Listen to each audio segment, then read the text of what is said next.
Haryana daily बोलने वाली सभी यूट्यूब फैमिली को गुरु नरवाना की राम राम भाई। आशा करता हूँ आप सब खुश होंगे, स्वस्थ होंगे और चेहरे पे मुस्कान और स्वस्थ जो शरीर है वो असल जीवन का सहारा रेशने लाइफ अपना लाइफ में बनाए रखियो भाई।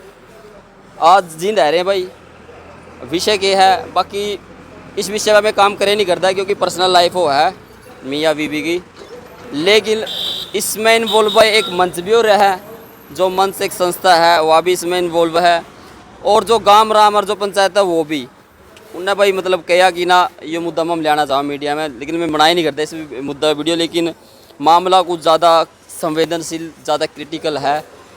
द्रौदी गांव तक एक भाई प्रदीप है, उसकी मिसिज़ का उसका रोड़ा चल रहा है और उसने अपनी मिसिज़ पे जो करैक्टर पे भी उंगली उठाई है, उसने पकड़ी है, वह 3-4 छोरे गले चैट कर दी और उस भाई ने अपना सारा सौदा बेच दिया भाई इसको बसाना है, लेकिन वह बसी नहीं। लास्ट में हालात इसे हो रहे हैं भाई कि उसकी मिसिज़ इसकी जो सासू है उस पर भाई प्रदीप पे है मार पीट का और दहेज का केस ला दिया। 13 साल 7 दिन हो गए, 2 बच्चे, एक 5 साल का और एक 11 साल का। 5 साल की छोरी और 11 साल का लड़का है। 13 साल बाद भाई यो एलिगेशन लगाया, तो सच्चाई कितनी की है आप कमेंट सेक्शन में जरूर बताइए, और जो भी है मुद्दा है आपको हम दिखाएंगे। वीडियो रही तो बने रहे हमारे साथ। हाँ जी, अध्यक्ष जी बताइए, आज आपने यहाँ महिला विकास मंच के दफ्तर में जो मीडिया को बुलाया है, क्या उद्देश्य है आपको बुलाने का? नमस्कार जी, मैं सुमित पांचाल, जिला जींद महिला विकास मंच से अध्यक्ष। और आज ये अपने प्रदीप जी हैं नरवाना से। ये बहुत मतलब पुरुष कहते हैं ना, महिला उत्पीड़ित होती है, ये पुरुष उत्पीड़ित है सर जी ठीक है। आजकल की महिलाएं भी पुरुषों के ऊपर बहुत अत्याचार कर रही हैं। आज मैं प्रदीप जी को मैंने फ़ोन करके बुलाया, सर जी आप एक बार आओ और हमारे मंच की सहायता करेंगे हम लोग आपके साथ मिलके। और प्रदीप जी एक बार बताइए, आपके साथ स्टार्टिंग से बताइए आपके साथ क्या क्या हुआ एक बार। नमस्कार सर जी, सभी मीडिया परिवार को नमस्कार। मेरा नाम प्रदीप कुमार है, मैं गांव द्रौदी से बिलोंग करता हूं। मेरी शादी 25 मार्च 2010 को हिसार में हुई थी, कैमरी रोड पे। हमारी मैरिज लाइफ बहुत अच्छी चल रही थी। मेरे पास भी अच्छा बिजनेस था, दुकानें थी, मोबाइल, गाड़ियाँ, सब कुछ थी, बाइक वगैरह सब चीज़ें, अच्छा था जो भगवान का दिया हुआ होता है। लेकिन कुछ धीरे धीरे अपना फैमिली के साथ मनमुटाव हुआ, कुछ अपना रिलेटिव को लेके। तो उन्होंने फर्स्टली मेरे को अपने माता पिता से अलग किया, जो मेरी सास है उन्होंने। तो उन्होंने मेरे को अलग किया और धीरे धीरे मेरे से जितना भी हो सका उन्होंने पूरा पैसा भी, गाड़ियाँ भी, दुकान बेच के, सब चीज़ बेच के उसने अपना घर बनवा लिया। दुकान जहाँ किस चीज़ तक की थी जी आपकी? दुकान जी हमारी एक मोबाइल की दुकान थी, एक डीजे की थी और एक मिठाइयों की दुकान थी हमारी ओके, जी। गांव में और ही थी? हाँ जी, गांव में थी। और मेरा खुद का जो एक बिजनेस था नाइसर ग्रीन कंपनी में, प्राइवेट बिजनेस था जो, उसमें भी मेरा वो था। तो इस सीन मेरा अच्छा प्रोग्राम था जो कुछ है पैसा वैसे को लेके। जी तो उन्होंने एक गेम खेला प्लानिंग के तहत। मुझे इस समय इन चीज़ों के बारे में नॉलेज नहीं थी, तो मैं उनके उस गेम में फंसता चला गया। उन्होंने खेला मेरी सास और मेरे ससुर ने मिलके। तो वो इनकी फर्स्टली सास है ना, वो इसकी अपनी बेटी का साथ दे रही है सर, ठीक है। जो सास अपनी बेटी का साथ, माँ अपनी बेटी का साथ देगी ना सर, वो घर कभी नहीं बसता। हाँ जी, आगे बताइए। फर्स्टली उन्होंने मेरे को अपने माँ बाप से अलग किया। मेरे को घर से बोला कि आपको अपने माँ बाप के साथ नहीं रहना, मेरी बेटी को लेके दूसरी जगह रहो। कोई टॉर्चर किया गया था आपको अलग रहने के लिए? टॉर्चर तो नहीं, प्रेशराइज किया गया था कि ऐसा ठीक नहीं है, मैं वहाँ नहीं रखूँगी, अगर आपको बसानी है तो दूसरी जगह लो उसको। तो फिर उसी ने, मेरी सास ने मेरे को गांव भूना में, डुल्ट गांव है एक, वहाँ पे किराए के लिए मकान दिलाया। 1-1.5 साल तक मैं वहाँ पे रहा। तो 2012 में मेरे वाइफ को एक डिलीवरी हुई, लड़का हुआ उसमें, अरमान। ये 25 सितंबर 2012 को। तो वो डिलीवरी मैं बोल रहा था कि मेरे गांव में करवा लूँ, माँ बाप भी हैं, बहन भी है, सब वहीं आ जाएंगे, लेकिन उसने मना कर दिया। बोले नहीं, मैं हिसार में डिलीवरी कराऊंगी। तो हिसार में कैमरी रोड पे उसकी एक डिस्पेंसरी है, गवर्नमेंट डिस्पेंसरी, वहाँ पे डिलीवरी हुई।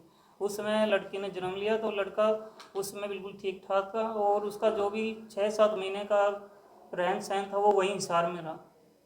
तो उन्होंने घर नहीं भेजे, मेरे माता पिता लेने के लिए आए, लेकिन उन्होंने मना कर दिया कि नहीं, हम वहाँ नहीं भेजेंगे, इसको यहीं रहने दो। उस समय फिर उन्होंने मेरे पे प्रेशरलाइज किया। तो 1 से 1.5 साल मेरे को घर जमाई बना के रखा गया। उस समय मेरे पास गाड़ियाँ थी, बाइक भी थे, तो उन्होंने धीरे धीरे मेरी गाड़ी बेच दी, अपना मकान का काम शुरू करवा लिया। पुराना मकान था, जो पुराना मकान उसने गिरवा दिया मेरी सास ने, हिसार में जो रहते थे जिस घर में। तो जितना मेरे पास पैसा था, प्रॉपर्टी का जो भी था, जितना कमाया था मैंने, सब मैं साथ में लेके गया हुआ था। तो उसने अपना घर बनवा के सारा तोड़ ताड़ के बिल्कुल नए सिरे से घर बनवा लिया। और वहाँ पे बोले अब यहीं पे काम कर। तो वहाँ पे मेरे एक गोलगप्पे की दुकान शुरू करवाई उसने। बोले यहाँ दुकान है, यहाँ काम अच्छा चलेगा। तो प्रदीप जी एक बात पूछना चाहूंगा बीच में, जैसे आप कह रहे हो आप पैसे लेके गए थे वहां, तो उन्होंने आपसे पैसे मांगे होंगे, जबरदस्ती तो नहीं की आपसे? नहीं नहीं, उन्होंने पैसे मांगे कि बेटा अभी हमारी हेल्प कर दो। अच्छा। 2015-16 में तुम्हारे पिताजी यानी कि मेरे ससुर हैं वो रिटायर होंगे, आपका फिर हिसाब किताब कर देंगे, क्योंकि हेल्प के तौर पे आपसे हाँ, पैसे लिए थे? एक हेल्प के तौर पे पैसे दिए गए थे। और मैंने भी उनकी थोड़ी रिस्पेक्ट की कि एक टाइम किसी पे ना भी हो तो हेल्प करना कोई देखो बुरी बात नहीं बिल्कुल है। सही बात।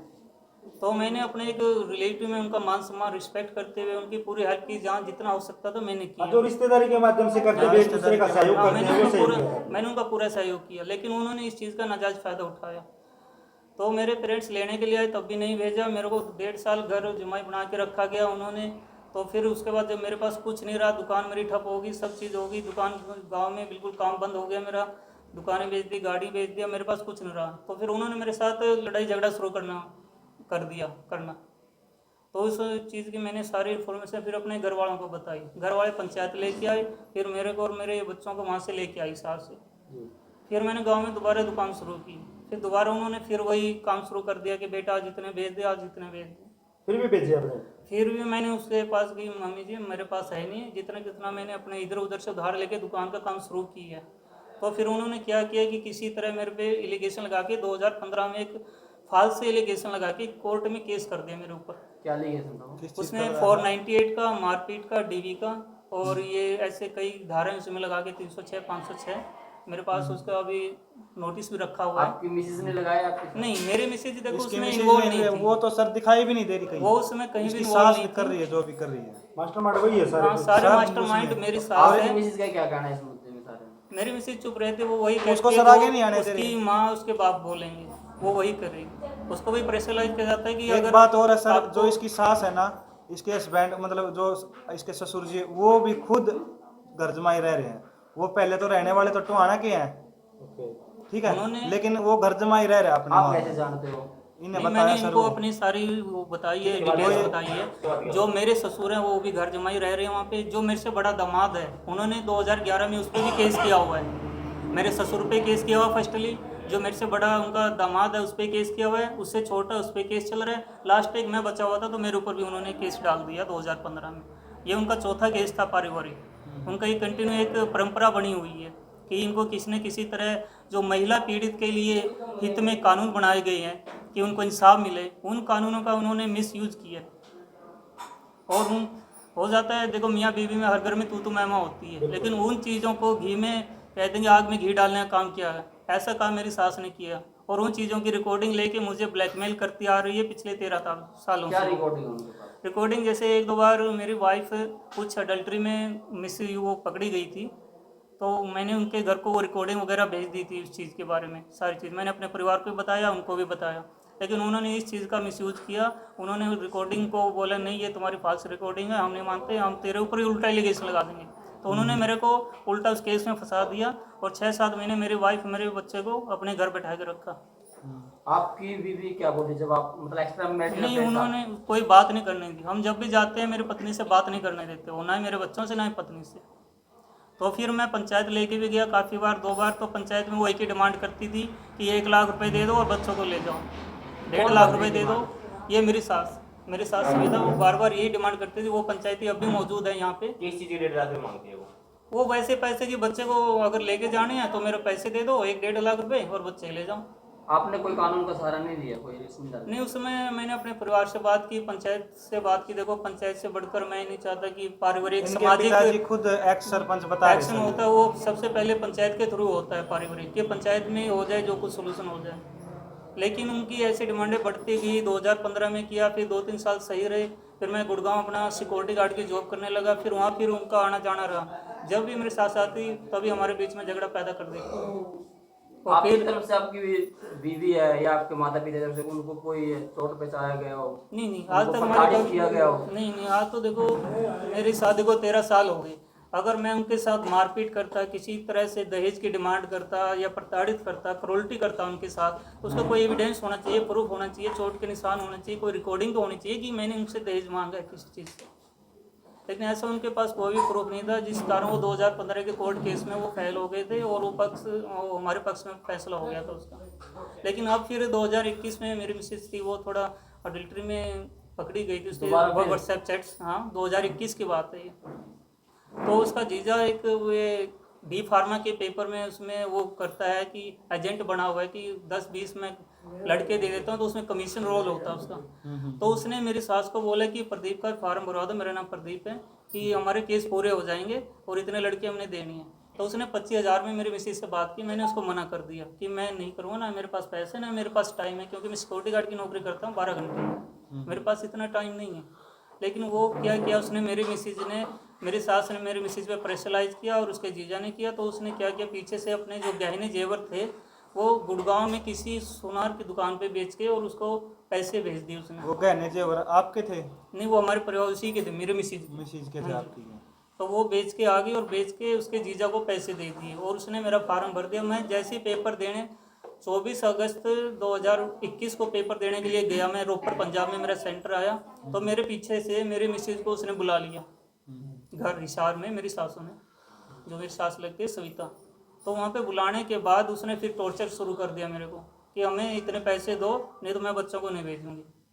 तो जैसे मैं पेपर दे के 7-8 दिन के बाद आया, तो वो मैंने अपनी सिस्टर को फ़ोन किया कि मेरे से ऐसे ऐसे पैसे मांग रहे हैं, अब मैं क्या करूं। तो मेरी सिस्टर बोली अब किस चीज़ के पैसे हैं, वो बच्चे उसके पास हैं। फिर बोल रही कि मैं बच्चे तभी भेजूंगी, पैसे दोगे तो। फिर मैंने अपनी सिस्टर से 20,000 रुपये लिए। 20,000 रुपये मैंने रात को, फिर मेरी मैसेज आई लेने के लिए कि मैं अपनी लड़की को भेज रही हूँ, इसको पैसे दे दे और फिर बच्चों को भेजूँगी। उसने बच्चे अपने पास रख लिए और मिसेज को भेज दिया सिर्फ मेरे पास। तो मेरे पास 20,000 रुपये थे। जैसे ही उसने रात को मेरे साथ, बच्चे नहीं आए? नहीं, बच्चे नहीं आए वहाँ से। तो उसने रात को मेरे से पैसे लिए, झगड़ा भी किया कि मेरी बेइज्जती करवा दी, ये करवा दी। उस झगड़े के दौरान देखो मेरे से उसका फ़ोन भी छिटक गया जो टूट गया था उसका। तो उसने सारी बातें अपने घर वाली उसको माँ को बता दी, माँ ने वकील को बता दी। फिर वहाँ से फिर मेरे को टॉर्चर किया गया कि आपने ऐसे ऐसे किया, इसके साथ ये किया वो किया। फिर सुबह 5 बजे वो पैसे लेके अपने मायके चले गई, वो अपने जीजा के पास चले गई 20,000 रुपये लेके।